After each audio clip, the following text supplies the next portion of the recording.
किसी भी प्रतियोगी परीक्षा में कामयाब होने के लिए पढ़ाई के घंटे गिनने की कभी जरूरत नहीं होती।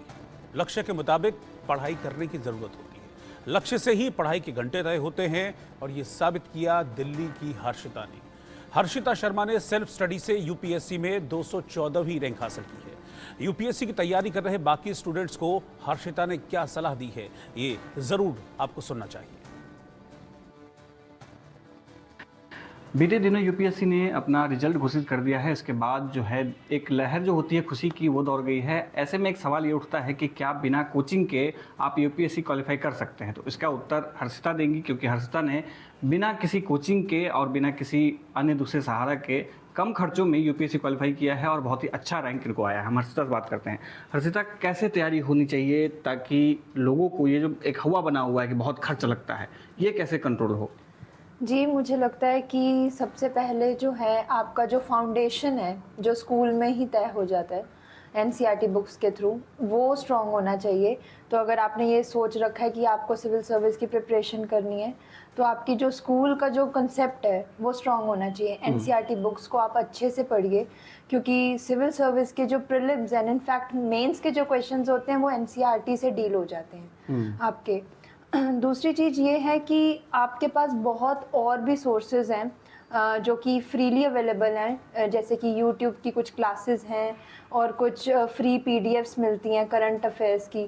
तो आप अपने घर पर रहकर उनको पढ़िए, क्योंकि limited source maximum revision will lead you to success. मुझे ऐसा लगता है, क्योंकि सिविल सर्विस की जो सिलेबस है वो डिफाइंड नहीं है। उसमें जितने कंसेप्ट, जितनी बातें, वो कम रह जाएंगी आपके लिए। अगर आपसे कोई पूछे कि आप कितना पढ़ सकते हैं इसमें, तो मुझे लगता है कि जो डिफाइंड सिलेबस है वो नहीं है।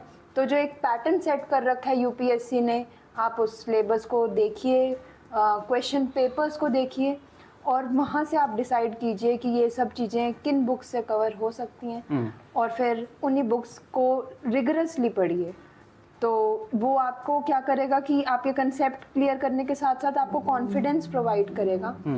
दूसरी चीज़ ये है कि जैसे कुछ सब्जेक्ट्स आपके थोड़े टिपिकल होते हैं, जैसे कि इकोनॉमिक्स है, पॉलिटी है, ये सब बुक्स, ये सब जो हैं बिल्कुल आपका फाउंडेशन एनसीईआरटी क्रिएट करती है।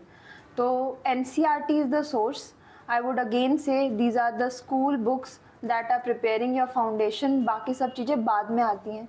बच्चों से यही गलती होती है कि वो बहुत सारी सोर्सेज से क्या हो जाते हैं, कंफ्यूज हो जाते हैं and they tend to move towards multiple sources, और फिर उनको एट द एंड ये नहीं समझ में आता है कि अब किसको पढ़ना है फाइनली। तो एक डिफाइंड पैटर्न है, start with NCERT, move toward standard books.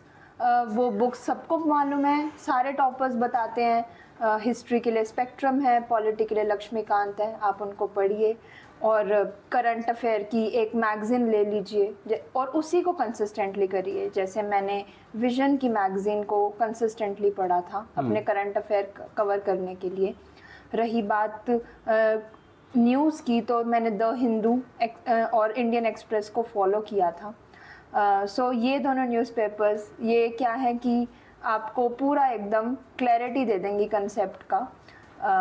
और उसके अलावा आपको अगर जैसे सीसैट है, बहुत ही डायनामिक हो गया आजकल, उसके लिए आप अपना फाउंडेशन क्लियर कीजिए। 9th 10th की जो बुक्स हैं उसमें न्यूमेरिकल आपके पास अंडरस्टैंडिंग होनी चाहिए। फिर यूपीएससी ने कुछ चीज़ें बदल दी हैं, जैसे कि परम्यूटेशन कॉम्बिनेशन के क्वेश्चंस आ रहे हैं, वो भी आप एनसीईआरटी से डील कर सकते हो फ्रॉम योर 11th क्लास। सो ये सब आपको अवेलेबल है फ्री में सारी जी। चीज़ें ये सब कुछ आप गूगल सर्च करोगे, आपको पीडीएफ्स मिल जाएंगी। You just want a source of internet, you just want a laptop या जो भी आपके पास डिवाइस है उससे आप कीजिए। इनफैक्ट अगर चलो डिवाइस नहीं है तो आपके पास एनसीईआरटी जो है वो मिल रही हैं। एनसीईआरटी का दाम भी ज़्यादा नहीं होते हैं, वो आपके पास अवेलेबल है। और किताबों के बारे में सबको मालूम है जो भी सिविल सर्विस की प्रिपरेशन में होते हैं। एक बात, ये कभी दिमाग में आया ही नहीं कि कोचिंग करना है? कोचिंग कुछ समय के लिए लिया था, फिर बाद में आप सेल्फ स्टडी किया था? एक्चुअली देखिए, मेरा बैकग्राउंड जो है वो साइंस का बैकग्राउंड है। तो जो सेक्शनल कुछ चीज़ें समझने के लिए ज़रूर मैंने शुरू में बहुत ही इनिशियल फेज, जब मेरा 2019 में मैंने प्रिपरेशन स्टार्ट की थी अपनी, तब मैंने इनिशिएट किया था इससे। बट इवेंचुअली कोविड आ गया और कोविड में रिस्ट्रिक्शंस हो गई थी, तो I was here only in Noida with my father being staying hair. तो मैंने यहीं पर ही अपनी प्रिपरेशन कंटिन्यूटी में रखी और उसके बाद मैंने कोचिंग नहीं करी थी। मुझे ऐसा लगता है कि आपको कोचिंग से ज़्यादा अपने कंसेप्ट क्लैरिटी में ज़्यादा ध्यान देना चाहिए, क्योंकि आप कोचिंग में कितना ही भागो वहाँ पे आपको इतना आप नहीं दे पाओगे जितना आप अपने रूम में बैठकर उन किताबों को पढ़ पाओगे।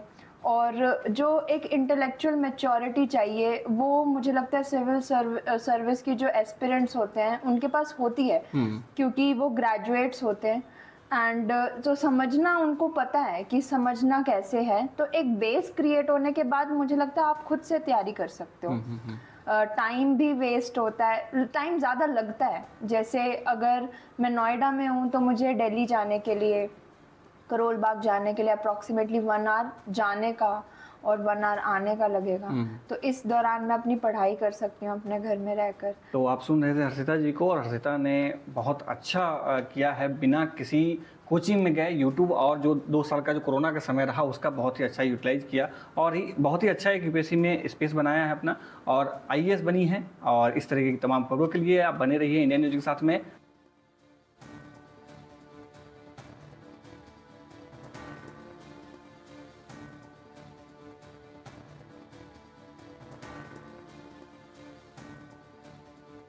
हैंडलर को मैसेज